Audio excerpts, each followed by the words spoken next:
क्या होता अगर इटाची कभी नहीं मरता? क्या होता अगर रिन की मौत नहीं होती?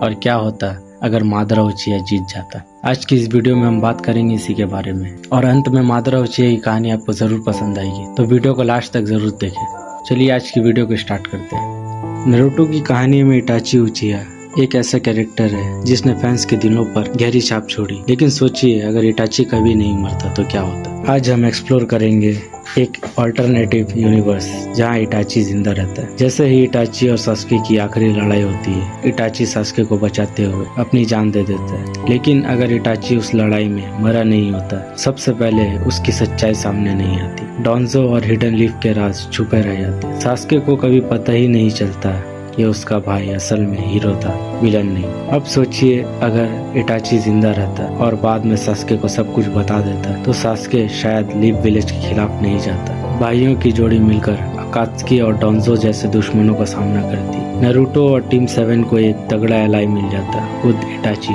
फोर्थ ग्रेट निंजा वॉर में अगर इटाची जिंदा होता, इटाची खुद मादरा और ओबिटो के खिलाफ लड़ता, शिसुई की आंख से कोटो अमात्सुकामी का सही इस्तेमाल करता और शायद वॉर बहुत जल्दी खत्म हो जाती। नारुतो के साथ इटाची का रिश्ता भी खास होता। नारुतो को सेज मोड और कुरामा कंट्रोल करने में एक बड़ा मेंटोर मिल जाता। शायद इटाची होकागे बनने के लिए नारुतो को और भी बेहतर गाइड करता। इटाची की मौत उचिया क्लैन के ट्रेजिक कहानी का अंत बन गई थी, पर अगर वो जीवित रहता तो शायद उचिया नाम फिर से सम्मान पाता। वो लीफ विलेज को बदल सकता था और सास्के को एक अंधेरे रास्ते पर जाने से रोक सकता था। उचिया भाइयों की जोड़ी दुनिया को बदल सकती थी। एक जिंदा इटाची मतलब नारुतो की दुनिया में बैलेंस, मैच्योरिटी, उसकी इंटेलिजेंसी और पावर ओबिटो, मादरा और यहाँ तक कि कागुया तक से लड़ने में मदद करती। शायद पेन के हमले में भी इटाची एक बड़ा रोल निभाता। नारुतो सीरीज की सबसे दर्दनाक कहानियों में से एक है रिन नोहारा की मौत। लेकिन क्या आपने कभी सोचा है अगर रिन कभी नहीं मरती तो क्या होता? ओबिटो विलन बनता? क्या फोर्थ ग्रेट निंजा वॉर होता? क्या पूरी कहानी बदल जाती? रिन की मौत ने एक मासूम और दयालु लड़के उचिया ओबिटो को अंधेरे में ढकेल दिया। उसकी पूरी सोच ही बदल गई। उसने शिनोबी वर्ल्ड को झूठा कहा और बना मादरा का उत्तराधिकारी यानी टोबी।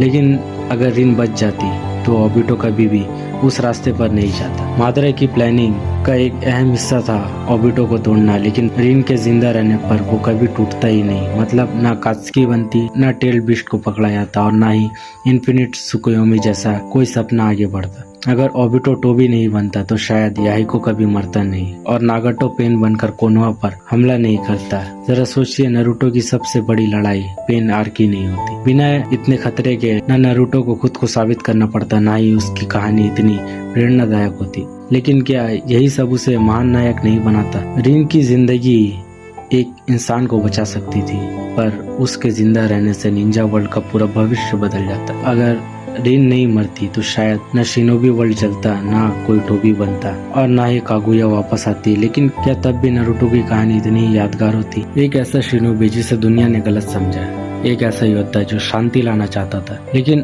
अपने ही तरीकों से। सोचिए अगर मादरा उचिया हारता नहीं, जीत जाता तो क्या होती शिनोबी दुनिया की सच्चाई? अगर मादरा जीत जाता तो क्या होता? मादरा की जीत का मतलब सिर्फ एक युद्ध की जीत नहीं होती, ये होती पूरी शिनोबी सिस्टम की हार। इन्फिनिट सुकुयोमी सफल हो जाता, पूरी दुनिया एक झूठे सपने में कैद हो जाती। एक ऐसी दुनिया जहाँ कोई युद्ध नहीं, कोई दर्द नहीं, बस परफेक्शन होती। लेकिन क्या वो शांति होती या एक सुनहरा पिंजरा? हर शिनोबी अपने सपनों की दुनिया में जी रहा होता है। नारुतो को अपने माता पिता मिल जाते, सास्के को इटाची का प्यार, काकाशी को रिन और ओबिटो, और ये सब एक झूठ पर टिका होता है। किसी को भी हकीकत का पता नहीं चलता। मादरा दुनिया का गॉड बन जाता, पर इस दुनिया में एक चीज गायब होती, चॉइस, यानी अपनी मर्जी से जीने का। मादरा की शांति में दर्द नहीं होता, पर न प्यार असली होता, न खुशी, न संघर्ष। हर कोई एक पपेट बन जाता। मादरा की शांति में सब कुछ था सिवाय इंसानियत के। नारुतो, सास्के और बाकी सब इन्फिनिट सुकुयोमी में फंसे रहते। कोई रेसिस्टेंस नहीं होता, कोई जाग नहीं पाता। ओबिटो भी रिडेम्पशन नहीं पाता। नागाटो का दर्द भी हमेशा के लिए खो जाता। ये जीत नहीं, एक सुंदर हार होती। अब सवाल ये है, क्या मादरा सही था? वो कहता था जब तक लोग एक दूसरे को समझ नहीं पाते तब तक युद्ध कभी नहीं रुकेगा। क्या वो सही कहता था? कमेंट करके जरूर बताना। इन्फिनिट सुकुयोमी उसकी कोशिश थी, एक ऐसी दुनिया बनाने की जहाँ सबको शांति मिले, भले ही झूठी क्यों ना हो। अगर मादरा जीत जाता दुनिया में दर्द, संघर्ष और युद्ध नहीं होता। सच्ची शांति तब आती है जब इंसान दर्द के बावजूद प्यार करना सीखे, लड़ाई के बाद माफ करना सीखे। मादरा ने सब कुछ देखा, बस उम्मीद नहीं देख पाया। अगर आप भी मानते हैं कि मादरा गलत नहीं था, बस अकेला था, तो इस वीडियो को लाइक कीजिए और कमेंट में बताएं क्या मादरा की दुनिया बेहतर होती।